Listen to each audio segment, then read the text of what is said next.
Oke, baik. Assalamualaikum warahmatullahi wabarakatuh. Pada kesempatan kali ini, saya Pak Elizar dengan Bu Rista Halo. akan membahas khusus tentang TKA Fisika di SMA.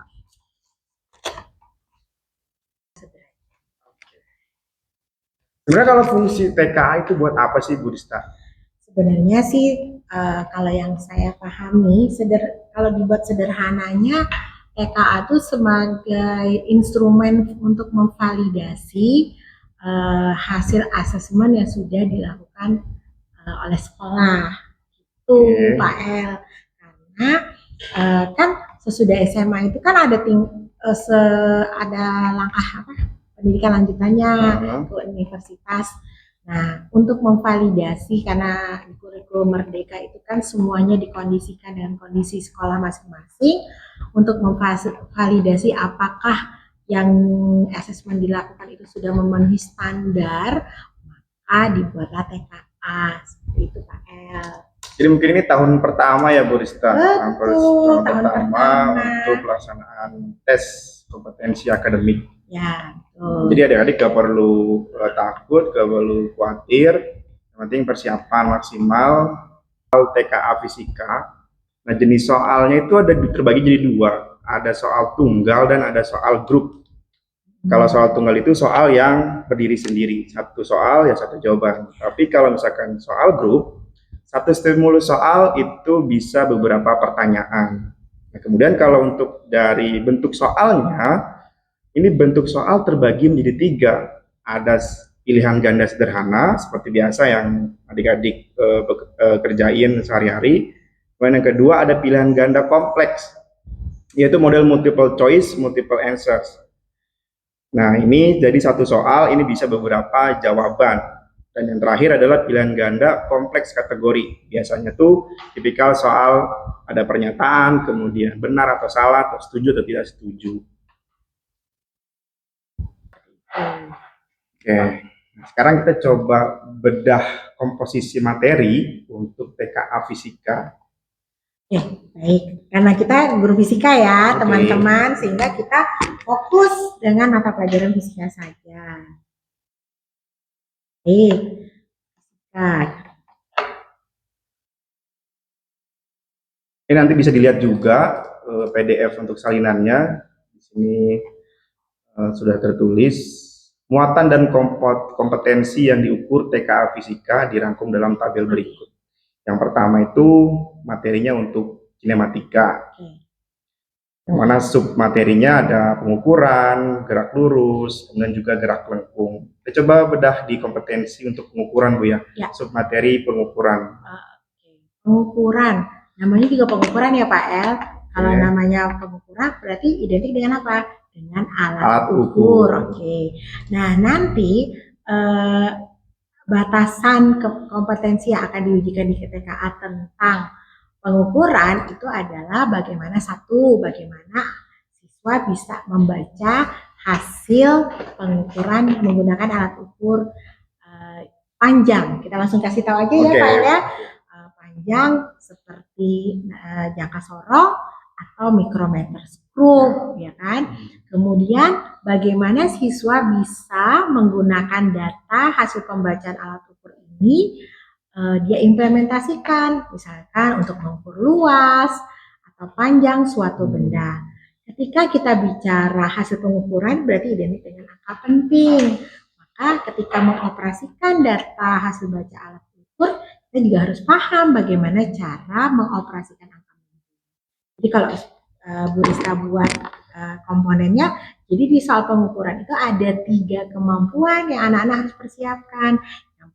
Bisa membaca alat ukur, yang kedua bisa mengoperasikan data alat ukur, berarti kamu bisa tahu rumus-rumus luas atau volume gitu ya.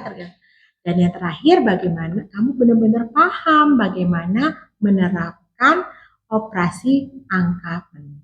Nah, itu jadi tinggal diulas, nanti dibaca lagi bukunya. Dan itu cuma satu soal ya Pak El ya? Ya, bukan 3 soal ya. Jadi di dalam membaca jangka sorong, mikrometer skrup, nah perhatikan skala utama, skala nonius, begitu. Dan beberapa kaidah angka pentingnya.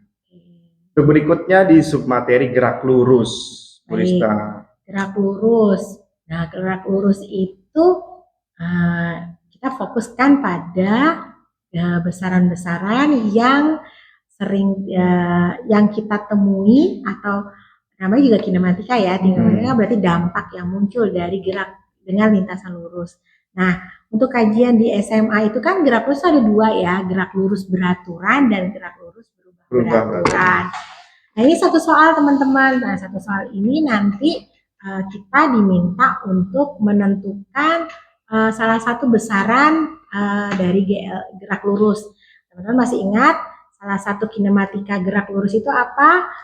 Munculnya jarak, munculnya kecepatan, dan munculnya percepatan. Nah, nanti di soal ini kamu diminta untuk menentukan berapa salah satu di antara kinematika ini yang terjadi pada kondisi benda, entah itu bergerak lurus beraturan atau bergerak lurus berubah. Oke, jadi nanti akan kita bahas di video-video YouTube bagaimana menganalisa gerak lurus beraturan, gerak lurus berubah beraturan, mungkin pada stimulus berupa narasi ataupun grafik ya, Bu Rista. Ya. Submateri berikutnya adalah gerak lengkung. Oke, gerak lengkung nih Pak El. Gerak lengkung sebenarnya gabungan lanjutan Iya, dari gerak lurus ya, Bu. Ya. Dimana nanti di pembahasan gerak lengkung itu sebenarnya ada dua, yaitu gerak parabola yang merupakan gabungan antara gerak lurus beraturan dan gerak lurus berubah beraturan. Serta yang kedua adalah gerak melingkar beraturan. Nah, nanti kita akan lebih bahas lagi kira-kira yang akan dimunculkan di TKA ini apa nih. Kalau kita bicara gerak parabola ya kembali lagi tetap kita fokus kita adalah besaran-besaran yang muncul seperti titik terjauh, kemudian titik tertinggi benda ketika mengalami gerak parabola. Kemudian kalau untuk gerak melingkar berarti kita fokuskan pada besaran-besaran apa saja yang sering muncul pada fenomena gerak melingkar. Untuk gerak lengkung ini sebenarnya dibatasi Bu ya ini. Ya. Ini untuk gerak parabolanya referensi bidang horizontal. Itu yang Bu Rista tadi bilang, bisa jarak terjauh ataupun jarak ketika benda di titik maksimum ataupun jarak horizontal ketika di detik sekian gitu. Nah, untuk gerak melingkarnya juga dibatasin. Ini cuma sampai di gerak melingkar beraturan, nggak sampai gerak melingkar berubah beraturan. Itu sedikit sebenarnya, tapi mendalam mungkin. Kan lagi musim Pak. Pembelajaran mendalam. Oh ya. Materi kedua adalah dinamika. Kalau tadi kinematika, sekarang masuk ke dinamika. Kan kalau submaterinya ini Bu Rista yang pertama adalah hubungan gaya dan gerak. Iya, jadi gini Pak El, kan kalau kinematika itu kan dampak yang muncul dari benda bergerak. Nah, ada sebab, ada akibat. Nah, sekarang di dinamika ini kita membahas apa yang menyebabkan terjadi benda bergerak. Salah satunya adalah gaya. Jadi kalau membahas tentang dinamika itu fokus kita hanya satu, ke gaya. Gaya yang menyebabkan terjadinya benda bergerak dihubungkan dengan hukum Newton. Nah, pada TKA ini nanti yang akan kita fokuskan adalah satu, bagaimana kita menganalisis gaya-gaya yang bekerja pada benda berdasarkan besar dan arahnya. Tentu saja analisis gaya ya teman-teman. Nanti di situ mungkin kamu harus juga ingat lagi nih materi vektornya yang kamu implementasikan pada gaya. Kemudian nanti di situ ada impuls dan momentum. Ya. Impuls dan momentum itu sudah salah satu juga yang menyebabkan terjadinya benda bergerak. Itu nanti berarti konsepnya nanti mungkin contoh-contoh impuls yang menyebabkan benda bergerak itu seperti apa. Nah, yang terakhir nih Pak El, yang paling kalau menurut Bu Risa sih paling wow nih. Kayaknya gabungan dari sebelum-sebelumnya. Iya betul, yaitu dinamika rotasi. Jadi kalau ada dinamika itu menyebabkan benda bergerak, nah rotasi, kalau dinamika rotasi itu berarti hal-hal apa saja yang menyebabkan benda mengalami gerak melingkar. Ya, tidak hanya sebatas gaya, tetapi nanti ada muncul nih besaran baru, yaitu disebut dengan momen gaya. Ya, wah ini perlu bukan susah sih, cuma perlu fokus yang lebih dalam. Ya, ini kan betul. udah mendalam, ini fokus yang lebih mendalam, Pak El. Ya, ini perlu kita ingat-ingat lagi materi vektor, karena dalam benda diam ataupun benda bergerak ada faktor gaya eksternal yang mempengaruhinya. Kita harus analisis betul-betul di sini. Kemudian juga digabungkan dengan gerak melingkar, karena dari rotasi ini kan perputaran dengan porosnya ya Bu ya. Kemudian dilihat dari momen inersianya, bentuk bendanya itu bagaimana, apakah pejal atau berongga. Nah, itu mempengaruhi gerak benda. Kemudian yang ketiga, materi fluida. Ya. Fluida ini terbagi jadi dua kan Bu Rista ya, ada fluida statis dan ada fluida dinamis. Kalau kita mengalami gerak benda bergerak, kita fokus ke fluida statis. Fluida statis itu fluida itu ada statis. Kalau statis itu berarti konsentrasi kita adalah membahas fluida yang berada pada ruang tertutup. Ini kata kuncinya ruang tertutup ya teman-teman, artinya tidak ada fluida yang masuk dan tidak ada fluida keluar. Nah, fokus kita nanti apa? Kita akan menganalisa tekanan-tekanan fluida pada ruang tertutup. Berarti kita harus ingat lagi tentang hukum Pascal, tekanan hidrostatis, dan hukum Archimedes. Nah, tentu saja diawali dengan kita review lagi nih, bagaimana konsep kita tentang sifat-sifat fluida itu sendiri, baik statis maupun dinamis. Nah, ketika misalkan ketika kondisi di mana ada fluida yang keluar atau masuk, berarti bisa dikatakan fluida dalam keadaan dinamis. Nah, fokus kita kalau kita bahas tentang fluida dinamis, berarti kita akan fokus kepada persamaan kontinuitas, di mana kita menganalisa kecepatan alir dan debit alir dari fluida dihubungkan dengan hukum Bernoulli serta penerapannya dalam kehidupan sehari-hari. Fluida itu apa sih Bu Rista? Fluida itu suatu zat ya. Apakah semua zat itu termasuk fluida? Nah, coba kita ingat-ingat. Ya, coba ingat-ingat. Fluida itu garing. Kata nama lainnya adalah zat alir. Zat alir. Nah, sekarang teman-teman masih ingat nggak zat apa yang mengalir? Kalau zat padat, nggak mungkin. Nggak mungkin. Berarti yang ngalir apa dong? Iya betul. Cair dan gas. Maka salah kalau misalnya bilang fluida itu hanya cuman air saja Pak El. Jadi yang bisa mengalir adalah cair dan gas. Maka kalau kita bicara fluida berarti kita bicara zat cair dan zat. Iya. Tapi pada hukum Bernoulli pada gaya angkat pesawat. Apakah itu fluidanya air? Kan nggak mungkin pesawat dalam. Iya, bisa tenggelam. Itu kapal selam Pak. Pempek dong. Yang berikutnya materi gelombang.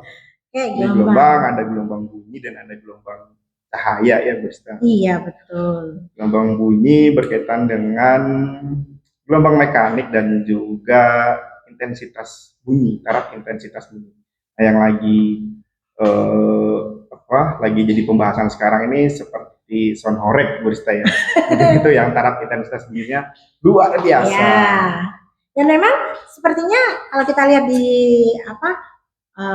naskah akademik salinan tentang TKA ini sepertinya menginspirasi itu Pak, soal TKA tentang bunyi. Jadi di TKA tentang bunyi ini memang difokuskan bagaimana menganalisa sumber dan intensitas bunyi. Mungkin waktu itu bikinnya ini disclaimer dulu ya teman-teman bahwa mungkin membuat catatan ini, yang buat catatan habis dengerin sound horeg ya. Itu. Terus cahaya Pak El. Cahaya ini batasannya adalah karakteristik game atau gelombang elektromagnetik. Di situ ada spektrum gelombang elektromagnetik. Nah, perlu dipahamin, jadi nggak perlu dihafal, cukup dipahamin bagaimana spektrum elektromagnetik ditinjau dari keadaan frekuensinya ataupun panjang gelombangnya. Ada tuh urutannya. Kemudian sifat cahaya serta penerapan, ada cermin, lensa dan alat optik. Betul. Karena kalau kita di fisika itu, ya, kalau bicara fisika cahaya optik, itu memang identik dengan alat optik ya teman-teman.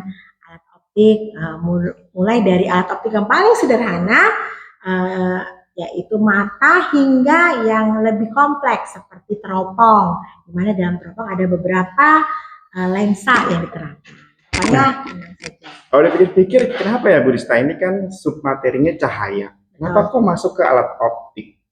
Kenapa tentang ya lensa, cermin, mata gitu? Kenapa kok masuk ke dalam gelombang cahaya? Karena kalau TKA ini Pak El fokusnya kan adalah kontekstual ya sifatnya kontekstual. Karena kalau bicara optik, cahaya yang dekat dengan kehidupan kita sehari-hari adalah di alat optik.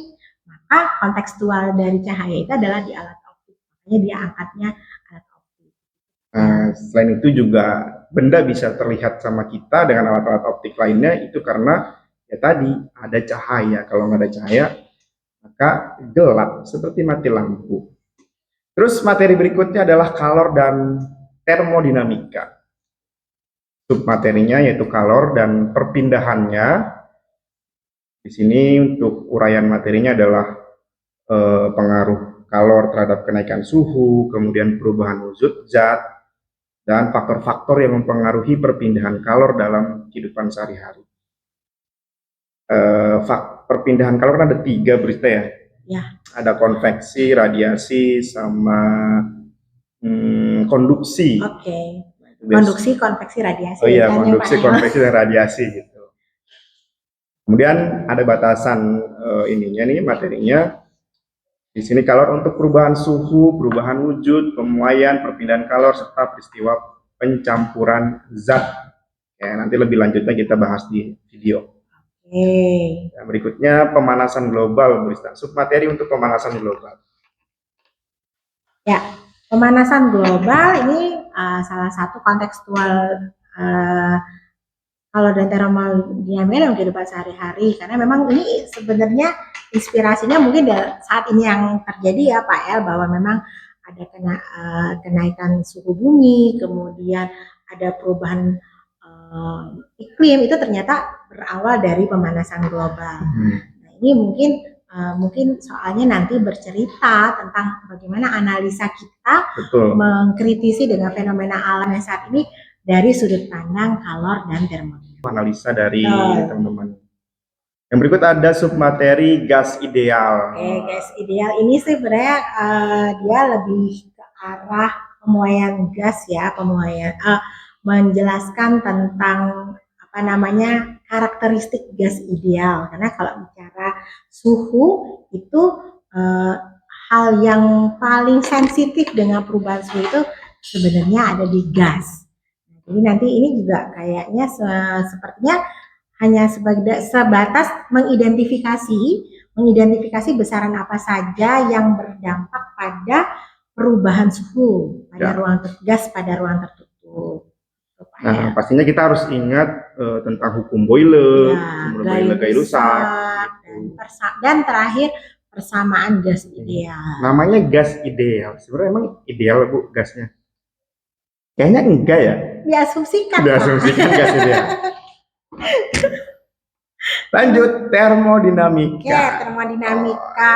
Ini adalah materi pamungkas di suhu kalor, di mana ini tuh materi yang paling kontekstual di antara materi-materi lain, karena termodinamika ini ada implementasi konsep suhu dan kalor dalam kehidupan sehari-hari. Jadi lebih dekat dengan kita, di mana banyak kehidupan kita itu berinteraksi dengan konsep termodinamika. Nah, nanti di soal TKA ini adalah kita diminta untuk menganalisa 4 proses termodinamika berdasarkan 4 hukum termodinamik pada mesin kalor. Teman-teman masih ingat kan ya siklus Carnot mungkin ya? Itu dia. Berarti hukum termodinamika 1 dan 2-nya direview kembali gitu. Terakhir Pak El? Ya, langsung masuk terakhir kelistrikan. Listrik. Listrik. Sepertinya listrik ada 2 pokok bahasan yang akan kita fokuskan di TKA ini. Yang pertama adalah listrik statis dan listrik dinamis atau identik dengan rangkaian arus arah. Jadi nanti di listrik statis itu kita diminta untuk menganalisis gejala listrik statis berdasarkan hukum Ohm dan medan listrik serta penerapannya. Nanti dan yang terakhir yang kontekstual lagi dengan kehidupan sehari-hari, yaitu pada materi listrik dinamis, di mana kita diminta untuk menguraikan hubungan antara tegangan, kuat arus listrik berdasarkan hukum Ohm dan hukum Kirchhoff dalam rangkaian seri dan paralel, serta bisa menghitung berapa energi dan daya listrik yang dibutuhkan ya, untuk ini menjalankannya. Kontekstual banget nih di listrik karena memang sehari-hari kita menggunakan listrik, energi listrik. Iya. Cuman saya bingung Bu Rista, untuk hukum Kirchhoff sebenarnya ada berapa banyak. Soalnya saya di pinggir jalan suka lihat tuh kabel-kabel semeraut di atas. Saya nggak tahu tuh, berpikir itu Kirchhoff berapa, 100 atau 1000 gitu. Oke. Saking semerautnya. Sebenarnya hukumnya kan ada dua kan. Aduh, bahaya. Belum berubah. Ada Kirchhoff 1 dan Kirchhoff 2. Kirchhoff 1 itu berbicara tentang aljabar kuat arus listrik pada percabangan. Yap. Sedangkan Kirchhoff 2 adalah aljabar tegangan dalam sebuah rangkaian tertutup atau dikenal dengan istilah loop. Sebenarnya kalau kita bicara konteks di kehidupan sehari-hari, rangkaian listrik itu terdiri dari beberapa loop. Cuman pada pembahasan TKA level SMA ini kita batasi hanya analisa rangkaian listrik untuk 2 loop saja, Pak El. Nanti kalau teman-teman mau berloop-loop, artinya loopnya yang banyak, monggo. Nanti silahkan lanjut ke jurusan yang berhubungan dengan elektrik. Betul. Kalau ini apa, Bu? Itu loh. Sama Neo. Oke, itu paling komposisi materi untuk TKA Fisika. Nanti kedepannya kita akan coba bahas dalam video YouTube. Siap. Nah, video YouTube itu sebenarnya nggak panjang, tinggal bagaimana kalian juga mengulas atau latihan-latihan dari soal-soal yang ada. Nah, kalau dari kita ya terbatas ya Bu, paling kita garis besarnya atau konsep awalnya. Ya, jadi teman-teman yang penting teman-teman semangat belajar, tidak usah takut, kan materinya sudah ada, sudah pernah dipelajari waktu kamu kelas 10, kelas 11 dan kelas 12. Tinggal kita mereview nih sama-sama bersama Pak El dan Bu Rista. Sip. Sampai ketemu. Oke, cukup untuk video kali ini. Dan perlu diingat, tidak ada hasil yang baik tanpa proses juga yang baik. Oke, cukup. Assalamualaikum warahmatullahi wabarakatuh.